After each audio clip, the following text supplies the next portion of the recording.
6 নম্বর প্রশ্ন বলছেন, আসসালামু আলাইকুম রহমতুল্লাহ, শেখ পিতামাতার অনুমতি ছাড়া সন্তান বিবাহ করতে পারবে কি না, দয়া করে একটু বিস্তারিত জানাবেন। জাযাকাল্লাহ। সন্তান ছেলে সন্তান না মেয়ে সন্তান? যদি ছেলে সন্তান হয় তো বিয়ে করতে পারবে।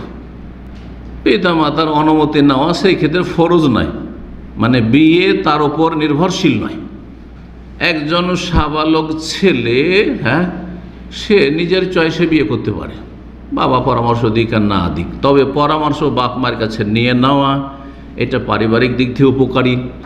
তারপরে বাপ মায়ের এটা আপনি ভালো বেশি সম্মান করলেন, শ্রদ্ধা জ্ঞাপন করলেন, নেকির কাজ করলেন এবং বাপ মা খুশি থাকবে, আল্লাহ খুশি থাকবেন, ওই হাদিসগুলোর অন্তর্ভুক্ত হবেন। কিন্তু বিয়ে বাতিল হয়ে যাবে না, মোটেই না।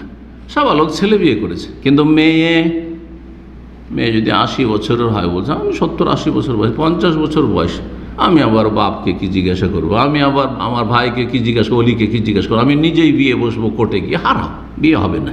মেয়ের ক্ষেত্রে লা নিকাহা ইল্লা বিওয়ালিন, ওলি ছাড়া কোনো মহিলার কোনো মেয়ের বিবাহ হবে না, ছোট হোক অথবা বড় হোক, ছোট হোক অথবা বড় হোক, বিবাহিতা হোক অথবা অবিবাহিতা, কুমারী হোক অকুমারী হোক, তালাক প্রাপ্তা হোক বিধবা হোক। অনেকে মনে করে তালাক প্রাপ্তা বিধবা সাইয়েবা, অসুবিধা নেই, ও তো লজ্জাটা জানে, ওর কিসের ওলি না, অবশ্যই ওলি ছাড়া বিবাহ বাতিল। 3 বার করে বলেছেন নবী সাল্লাল্লাহু আলাইহি ওয়াসাল্লাম, আইয়ুমা ইমরাতিন নাকাহাত নাফসাহা বিগাইরি ইযনি ওয়ালিহা ফানিকাহুহা বাতিলুন বাতিলুন বাতিলুন। কোনো মহিলা যদি নিজে বিবাহ বসে যায় ওলি ছাড়া, তার বিয়ে বাতিল বাতিল বাতিল। সুতরাং কোর্ট ম্যারেজগুলো হয় না, কোর্ট ম্যারেজগুলো একটিও হয় না, সব বাতিল। জি, যতক্ষণ পর্যন্ত বাপ নিজে বিয়ে না পড়াবে অথবা কাউকে দায়িত্ব না দেবে।